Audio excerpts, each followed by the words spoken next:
Mahal kong Pilipinas. Maganda ka naman eh. Inabuso ka lang talaga ng mga taong nakala mong aalagaan ka. Mga taong nanumpa ng katapatan sa'yo, na pagsisilbihan ka.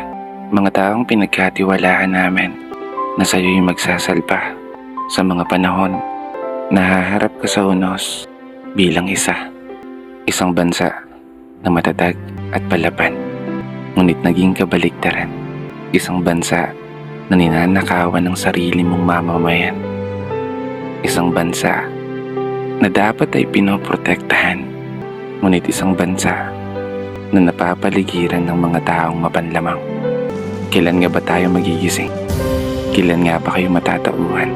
Kailan mo nga ba isa sa puso na inihalal ka ng taong bayan upang maglingkod, hindi para magpayaman, upang magsilbi, hindi para maging gahaman? Imulat mo yung mga mata mo upang tuluyan mong masilayan ang katotohanan na nakakapagod ng maging Pilipino, nakakapagod ng maging mahirap sa isang bansang inakala naming iingatan mo.